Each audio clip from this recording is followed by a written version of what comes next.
नमस्कार दोस्तों, स्वागत है आपका आज के मुख्य समाचार में। ले चलते हैं आज के मुख्य समाचार की तरफ। पहली खबर में आपको बताएंगे कि पीएम मोदी ने सूरत को दी 3400 करोड़ की सौगात, 4P मॉडल का किया जिक्र। गुजरात में पीएम मोदी दहाड़े। इसी के साथ दूसरी बड़ी खबर में जिक्र होगा कर्नाटक का। सब जानते हैं कौन तोड़ रहा है देश, राहुल गांधी की भारत जोड़ो यात्रा पर बसवराज बोम्मई ने दिया बयान। तीसरी बड़ी खबर में आपको बताएंगे कि हिम्मत है तो बिहार में RSS पर लगाएं बैन, सुशील मोदी की लालू यादव को चुनौती। चौथी बड़ी खबर में जिक्र होगा कि गुजरात में हीरा कारोबारी ने बीजेपी किया ज्वाइन, आम आदमी पार्टी का समर्थन वाले कर्मचारियों को दी बर्खास्त करने की धमकी। और पांचवी बड़ी खबर में आपको बताएंगे कि यूपी बीजेपी अध्यक्ष ने अखिलेश यादव को दिया करारा जवाब, बोले लोकसभा चुनाव में सपा फिर हारेगी। दोस्तों, हर एक खबर की गहराई में आपको ले जाएंगे, लेकिन उससे पहले आपसे सवाल कि आपको भी ऐसा लगता है कि 27 साल बाद फिर गुजरात में बनेगी भाजपा की सरकार? हाँ या ना में अपनी राय बताइए और वीडियो को लाइक करना मत भूलेगा। रुक करते हैं सबसे पहली और बड़ी खबर की तरफ। पीएम मोदी पहुंचे सूरत। पीएम मोदी ने सूरत को दी 3400 करोड़ की सौगात और 4P मॉडल का किया जिक्र। जी दोस्तों, प्रधानमंत्री नरेंद्र मोदी गुजरात के 2 दिवसीय दौरे पर हैं और गुरुवार को पीएम ने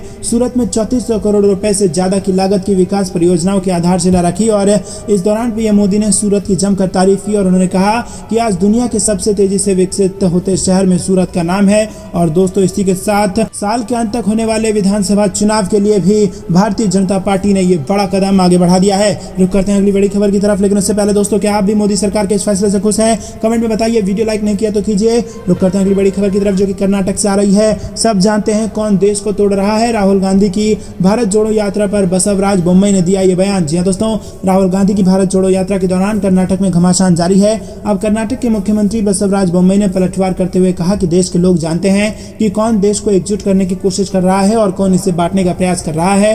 उन्होंने कांग्रेस नेता राहुल गांधी के नेतृत्व वाली भारत जोड़ो यात्रा का जिक्र करते हुए कहा कि लोग जानते हैं कि कौन भारत जोड़ो में शामिल है और कौन भारत तोड़ो में शामिल है। दोस्तों, रुक करते हैं अगली बड़ी खबर की तरफ। हिम्मत है तो बिहार में RSS पर बैन लगाकर दिखाओ, सुशील मोदी की लालू यादव को चुनौती। जी दोस्तों, केंद्र सरकार के पॉपुलर फ्रंट ऑफ इंडिया पर बैन लगाने के बाद बिहार की सियासी बयानबाजी का दौर शुरू हो गया है। पूर्व डिप्टी सीएम और बीजेपी नेता सुशील मोदी ने RJD सुप्रीमो लालू यादव को चुनौती देते हुए कहा कि हिम्मत है तो वो बिहार में RSS पर बैन लगाएं। वो अपने वोट बैंक के लिए PFI का बचाव कर रहे हैं। इससे पहले लालू ने कहा था कि PFI की तरह ही राष्ट्रीय स्वयंसेवक संगठन जैसे संगठनों पर भी प्रतिबंध लगना चाहिए।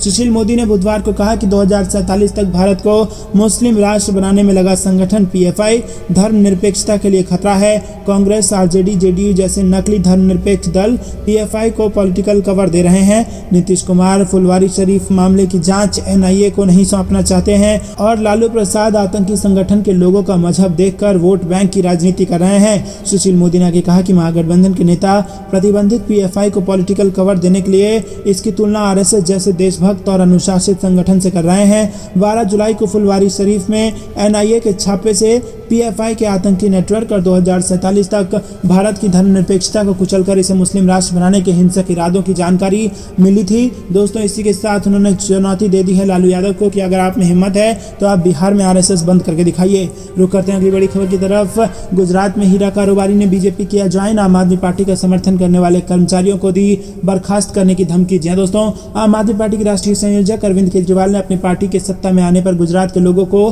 कई तरह की छूट की पेशकश की है और भाजपा ने उनके चुनावी वादों को रेवड़ी या मुफ्त का उपहार करार दिया है। और इसी बीच हीरा कारोबारी ने भाजपा ज्वाइन करते ही अपने कर्मचारियों को ये चेतावनी दी है कि अगर आम आदमी पार्टी का समर्थन किया तो नौकरी से निकाल देंगे। रुक करते हैं अगली बड़ी खबर की तरफ। उत्तर प्रदेश से बड़ी खबर। यूपी बीजेपी अध्यक्ष ने अखिलेश यादव को दिया करारा जवाब, बोले लोकसभा चुनाव में सपा फिर से हारेगी चुनाव। जी दोस्तों, समाजवादी पार्टी के अध्यक्ष अखिलेश यादव ने हाल के विधानसभा चुनाव में सरकारी तंत्र का दुरुपयोग करने का आरोप लगाते हुए योगी सरकार पर तीखा हमला बोला था, जिस पर भाजपा ने यह कहते हुए पलटवार किया कि 2024 के लोकसभा चुनाव में सपा चौथी बार फिर से हार जाएगी। बीजेपी के प्रदेश अध्यक्ष भूपेंद्र चौधरी ने कहा कि सपा को पार्टी का नेतृत्व करने के लिए कोई और नहीं मिल रहा है। यह भाई भतीजावाद का सबसे बड़ा उदाहरण है।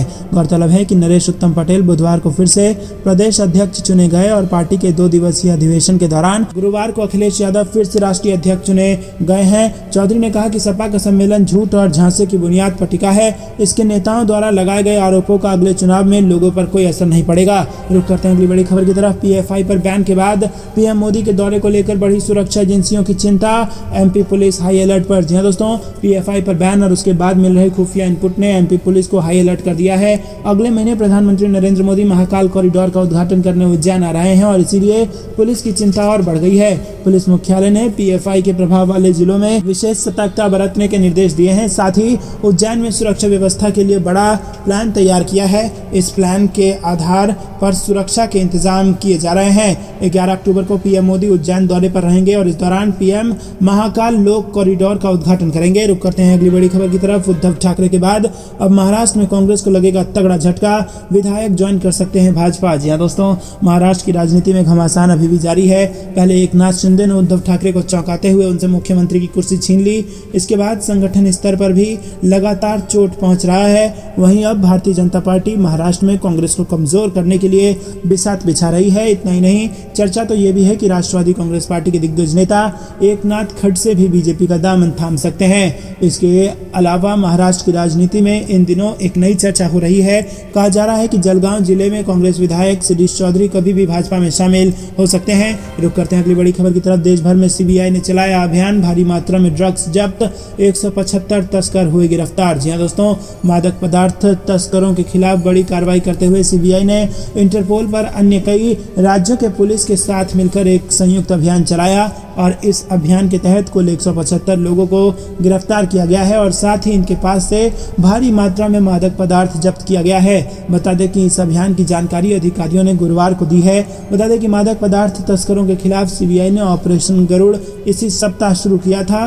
पंजाब, हरियाणा, गुजरात सहित कई राज्यों में इसे चलाया गया और ऑपरेशन गरुड़ में इंटरपोल भी शामिल है। अधिकारियों ने मीडिया को जानकारी देते हुए कहा कि इसके तहत सीबीआई, एनसीबी और राज्य पुलिस ने अभी तक 127 मामले दर्ज किए हैं। दोस्तों, रुक करते हैं अगली बड़ी खबर की तरफ। जेपी नड्डा को मिलेगा पूरा एक और साल, 3 साल और बने रहेंगे भाजपा के राष्ट्रीय अध्यक्ष। जी दोस्तों, भाजपा अध्यक्ष जगत प्रकाश नड्डा को पिछले दिनों कार्यकाल विस्तार दिए जाने की खबर थी, लेकिन अब उन्हें पूरा एक कार्यकाल और दिए जाने की चर्चा चल रही है।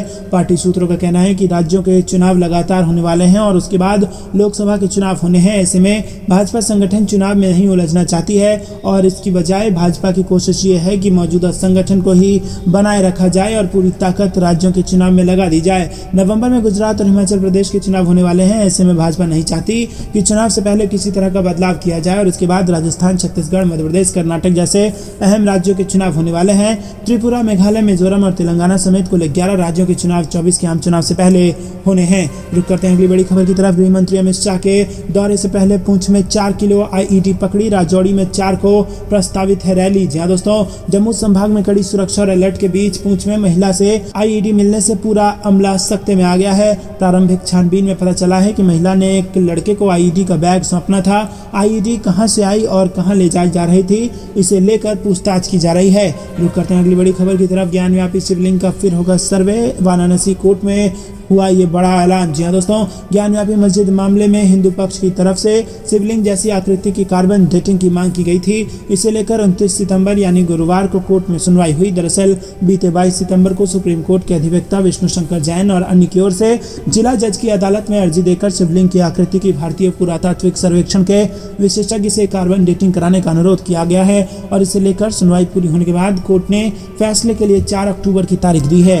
रुक करते हैं अगली बड़ी खबर की तरफ। 36वें राष्ट्रीय खेलों का शुभारंभ, पीएम मोदी बोले जुड़ेगा इंडिया, जीतेगा इंडिया। जी हां दोस्तों, प्रधानमंत्री नरेंद्र मोदी ने अहमदाबाद में 36वें राष्ट्रीय खेलों का शुभारंभ किया और देश में 7 साल बाद राष्ट्रीय खेलों का आयोजन हो रहा है और 36वें राष्ट्रीय खेलों का उद्घाटन समारोह अहमदाबाद के नरेंद्र मोदी स्टेडियम में हुआ। इस समारोह में पीएम मोदी ने स्वर्णिम गुजरात यूनिवर्सिटी का वर्चुअल लॉन्चिंग किया और ये यूनिवर्सिटी 100 करोड़ से ज्यादा की लागत से बनी है। दोस्तों, रुक करते हैं अगली बड़ी खबर की तरफ। गहलोत के मंत्री की धमकी, कहा विरोधी कैंप से सीएम बना तो सभी विधायक दे देंगे इस्तीफा। जी हां दोस्तों, राजस्थान में कांग्रेस हाईकमान संकट को खत्म करने के लिए जितने प्रयास कर रहा है उतना ही समस्या बढ़ती दिख रही है। एक तरफ सोनिया गांधी से दिल्ली में अशोक गहलोत की मीटिंग चल रही है तो वहीं जयपुर में हलचल तेज हो गई है। अशोक गहलोत गुट के विधायक गोविंद राम मेघवाल ने अब धमकी दी है कि यदि दूसरे गुट के नेता को सीएम बनाया गया तो हम सभी विधायक इस्तीफा दे देंगे।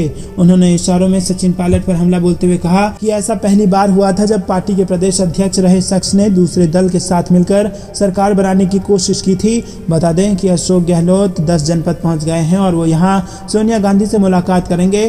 केसी वेणुगोपाल भी 10 जनपद पहुंचे हैं और अशोक गहलोत के बाद सचिन पायलट भी सोनिया गांधी से आज मुलाकात करेंगे। गहलोत सरकार के चिकित्सा मंत्री प्रसादी लाल मीणा ने एक बार फिर सचिन पायलट पर हमला बोला और उन्होंने कहा कि जो व्यक्ति बीजेपी और अमित शाह के ऑफिस एवं घर में जाकर बैठा हो, जिसके पास हरियाणा पुलिस का पहरा रहा हो, हम उसको सीएम बर्दाश्त नहीं कर सकते। जनता हमको छोड़ेगी नहीं और हम अगला चुनाव नहीं जीत सकेंगे। दोस्तों, रुक करते हैं अगली बड़ी खबर की तरफ। सीएम योगी ने भव्य स्वागत के दिए निर्देश, सांस्कृतिक और पर्यटक राजधानी का लोगो हुआ जारी। जी हां दोस्तों, प्रधानमंत्री नरेंद्र मोदी के संसदीय क्षेत्र वाराणसी की ख्याति सिर्फ देश नहीं बल्कि विदेशों तक पहुंच चुकी है। इसी कड़ी में अब संघाई सहयोग संगठन यानी कि SCO का एक प्रतिनिधिमंडल अगले वर्ष 16 जनवरी को काशी आ रहा है और पड़ोसी देश पाकिस्तान और चीन सहित 7 देशों के विदेशी मेहमान काशी की संस्कृति और यहाँ की पौराणिकता से रूबरू होंगे। वहीं गौरतलब है कि इसी महीने SCO ने काशी को दुनिया की पहली सांस्कृतिक और पर्यटक राजधानी का दर्जा दिया है। इसके बाद प्रदेश सरकार ने SCO के समस्त सदस्यों को काशी भ्रमण का न्योता भेजा। पीएम मोदी के मार्गदर्शन में उत्तर प्रदेश के मुख्यमंत्री योगी आदित्यनाथ ने भारत की सांस्कृतिक और पारंपरिक झांकी प्रस्तुत करने वाले पवित्र शहर वाराणसी में विदेशी मेहमानों के स्वागत की भव्य तैयारियां करने का निर्देश दिया है।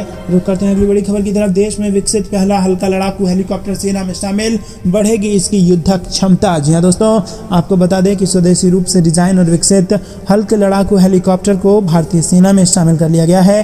भारतीय सेना ने जानकारी दी है कि पहला स्वदेशी LCH औपचारिक रूप से HAL द्वारा महानिदेशक सेना उड्डयन कोर को सौंप दिया गया है और ये सेना की युद्धक क्षमता में काफी बढ़ोतरी करेगा। रुक करते हैं अगली बड़ी खबर की तरफ। सीएम योगी ने सरकारी मेडिकल कॉलेजों के निर्माण की डेडलाइन की तय और मिशन मोड में जून 23 तक काम करें पूरा, इसका दिया आदेश। जी दोस्तों, मुख्यमंत्री योगी आदित्यनाथ ने लोक निर्माण विभाग के अधिकारियों को प्रदेश में बनाए जा रहे सरकारी मेडिकल कॉलेजों और विश्वविद्यालयों का निर्माण कार्य मिशन मोड में जून 23 तक हर हाल में पूरा करने का निर्देश दिया है। निर्माण कार्यों की गुणवत्ता पर जोर देते हुए चेताया भी है और कहा है कि निर्माण कार्यों में अनावश्यक लेट लतीफी पर जवाबदेही तय कर कार्रवाई की जाएगी। रुक करते हैं अगली बड़ी खबर की तरफ। कश्मीर में फंडिंग हुई बंद तो तिलमिलाए आतंकी संगठन, अरब देशों से हवाला के जरिए आ रहा पैसा हुआ खुलासा। जी हां दोस्तों, जम्मू कश्मीर में आतंकवाद फैलाने के लिए अरब देशों से हवाले के जरिए पैसे भेजा जा रहा है। टेरर फंडिंग के रूट अरब देशों से शुरू होकर नेपाल और बांग्लादेश के रास्ते भारत के कई राज्यों में पहुंचते हैं और इन राज्यों में उत्तर प्रदेश, मुंबई, गुजरात और दिल्ली शामिल है। यहां तक पैसा पहुंचाने के लिए पाकिस्तानी खुफिया एजेंसी ISI अपने एजेंटों को जम्मू कश्मीर के सीमांत गांवों में एक्टिव करती है और इन गांवों में पैसे को लेकर देश में फैले आतंकियों तक पहुंचाया जाता है। दोस्तों, रुक करते हैं को 5 सालों के लिए बैन कर दिया गया है और इसी के साथ 8 सहयोगी संगठनों पर भी UAPA के तहत प्रतिबंध लगाया गया है। केंद्र सरकार ने पॉपुलर फ्रंट ऑफ इंडिया को एक गैर कानूनी संस्था घोषित कर दिया है और इसी के साथ सरकार ने PFI के अलावा rehab India foundation, campus front of India समेत कुछ अन्य ऐसे संस्थाएं जिनको प्रतिबंधित कर दिया है। दोस्तों, आपको बता दें कि PFI के देश विरोधी गतिविधियों में शामिल होने की आशंकाओं के चलते पिछले कई दिनों से सरकारी एजेंसियों ने संस्था पर नकेल कसी हुई थी। रुक करते हैं अगली बड़ी खबर की तरफ। बीजेपी का बड़ा दावा, दिसंबर तक सलाखों के पीछे होंगी ममता बनर्जी और सरकार भी गिरेगी। जी हां दोस्तों, आपको बता दें कि बंगाल की ममता बनर्जी सरकार के खिलाफ बीजेपी ने ये बड़ा ऐलान किया है। बंगाल बीजेपी चीफ सुकांत मजूमदार ने दावा किया है कि जल्द ही TMC सुप्रीमो और बंगाल की मुख्यमंत्री ममता बनर्जी को गिरफ्तार किया जाएगा। बीजेपी नेता और फिल्म स्टार मिथुन चक्रवर्ती ने भी दावा किया है कि उनके संपर्क में TMC के कई विधायक हैं। उन्होंने कहा कि मैं ममता बनर्जी की पार्टी के 21 विधायकों के संपर्क में हूं और मैंने ये बात बार बार कही है।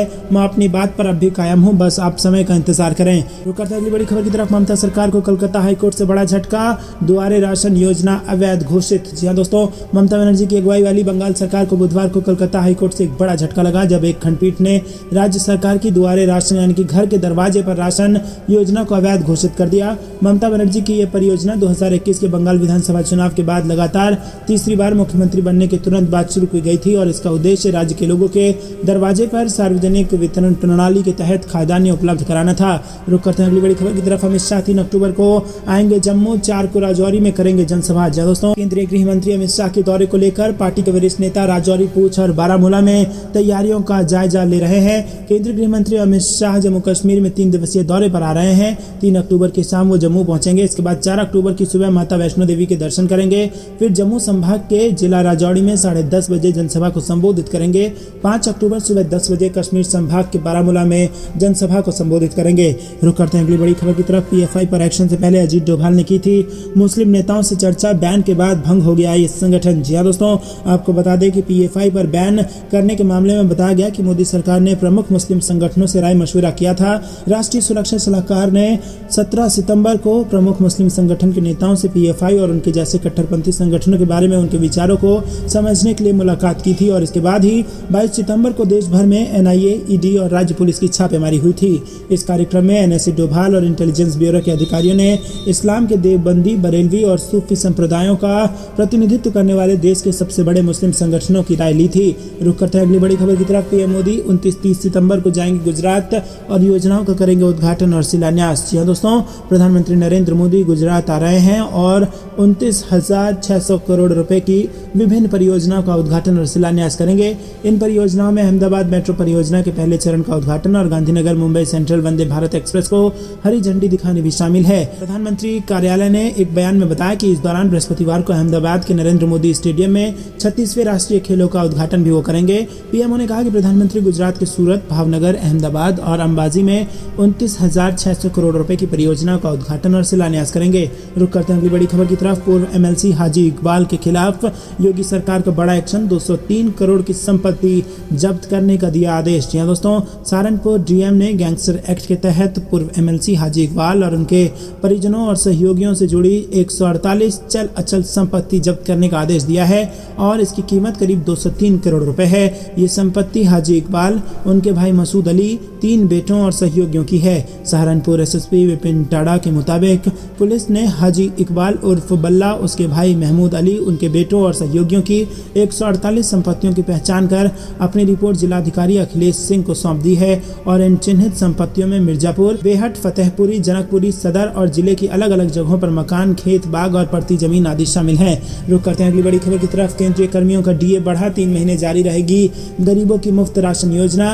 रेलवे स्टेशनों का होगा कायाकल्प। जी दोस्तों, प्रधानमंत्री नरेंद्र मोदी की अध्यक्षता में बुधवार को केंद्रीय कैबिनेट की बैठक में बड़े फैसले लिए गए। कैबिनेट ने बुधवार को केंद्र सरकार के कर्मचारियों के लिए 1 जुलाई 2022 से महंगाई भत्ते और पेंशन भोगियों को महंगाई राहत में 4% की बढ़ोतरी को मंजूरी दे दी है। देश में लगभग 50 लाख केंद्रीय कर्मचारी और 61 लाख से अधिक पेंशन भोगी हैं। इसके अलावा केंद्रीय मंत्रिमंडल की बैठक में कई अन्य फैसले भी लिए गए हैं। केंद्रीय कैबिनेट ने बड़े बड़े फैसले लिए हैं। जी दोस्तों, आपको बता दें कि 3 महीने के लिए बढ़ाई गई मुफ्त राशन योजना, महंगाई भत्ते में 4% की कर दी गई बढ़ोतरी और दोस्तों पीएम मोदी ने भी इन फैसलों की तारीफ की है। रेलवे स्टेशनों का होगा पुनर्विकास, ये सारी कुछ योजनाओं का ऐलान किया गया है। रुक करते हैं अगली बड़ी खबर की तरफ। देश को मिला नया CDS, retired lieutenant general Anil Chauhan को मिली कमान। जनरल बिपिन रावत के बाद हुई ये दूसरी नियुक्ति। जी दोस्तों, केंद्र सरकार ने नई सीडीएस की नियुक्ति कर दी है। सरकार ने लेफ्टिनेंट जनरल अनिल चौहान को अगले चीफ ऑफ डिफेंस स्टाफ के रूप में नियुक्त किया है। वो भारत सरकार के सैन्य मामलों के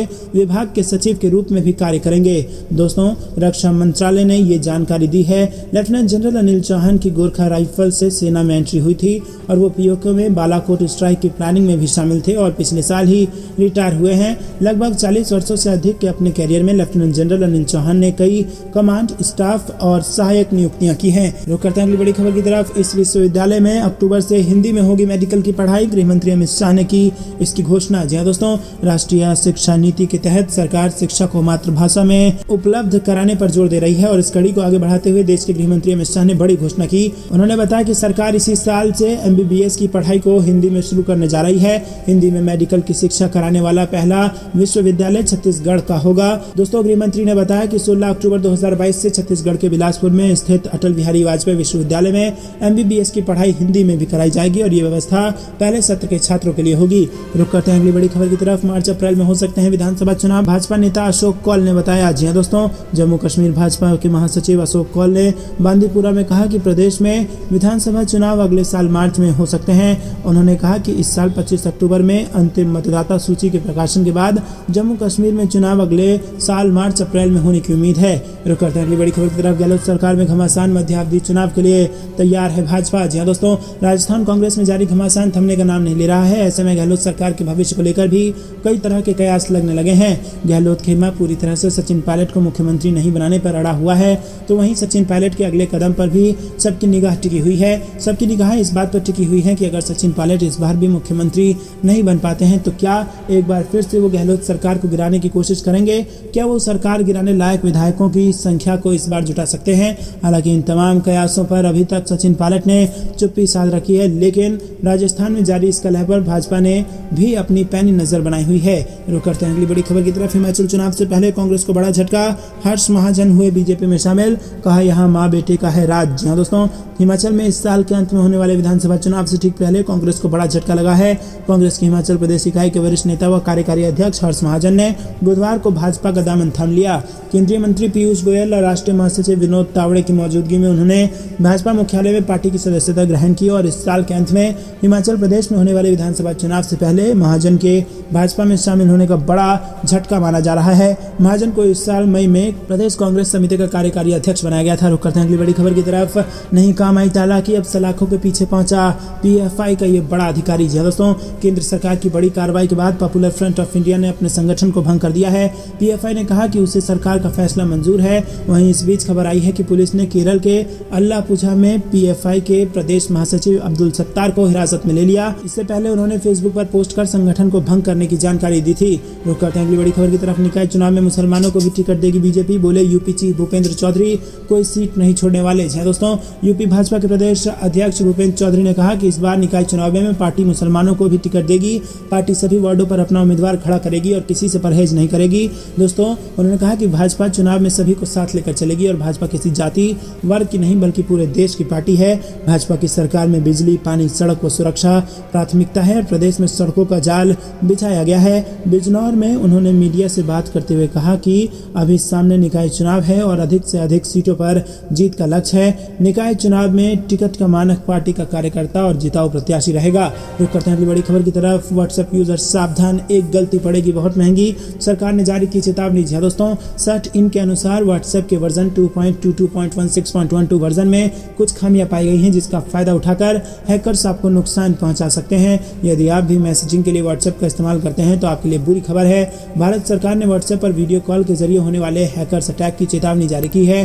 दोस्तों, ये चेतावनी आईटी मंत्रालय के Indian computer emergency response team की ओर से व्हाट्सएप यूजर्स के लिए जारी की गई है। सर्च इन के अनुसार व्हाट्सएप के एंड्रॉइड और आईओएस के वर्जन 2.22.16.12 वर्जन में कुछ खामी पाई गई, जिसके बाद फायदा उठाकर हैकर्स आपको नुकसान पहुंचा सकते हैं। बता दें कि सर्च इन ने इससे पहले गूगल क्रोम में मिले बग्स को लेकर यूजर्स को चेतावनी जारी की थी। दोस्तों, रुक करते हैं अगली बड़ी खबर की तरफ। शराबबंदी के लिए बीजेपी महिला मोर्चा करेगी हुकार रैली, 1 लाख महिलाएं होंगी शामिल। जी हाँ दोस्तों, आपको बता दें छत्तीसगढ़ में शराबबंदी और महिला अपराध के खिलाफ बीजेपी महिला मोर्चा 1 महीने तक हर स्तर पर बैठक करेगी और वहीं नवंबर में 1 लाख महिलाओं के साथ हुकार रैली निकाली जाएगी। रुक करते हैं अगली। राहुल गांधी की भारत जोड़ो यात्रा फ्लॉप, केंद्रीय मंत्री अनुराग ठाकुर का पलटवार, कहा नहीं मिल रहा है उनको समर्थन। जी दोस्तों, राहुल गांधी भारत जोड़ो यात्रा पर निकले हैं। इस दौरान वो बीजेपी और केंद्र सरकार पर जमकर आरोप लगा रहे हैं। अपने एक और ट्वीट में राहुल गांधी ने केंद्र की मोदी सरकार पर हमला किया है। हालांकि राहुल के ट्वीट पर बीजेपी नेता और केंद्रीय मंत्री अनुराग ठाकुर ने भी पलटवार किया। अनुराग ठाकुर ने ट्वीट करते हुए कहा कि राहुल गांधी की यात्रा फ्लॉप है,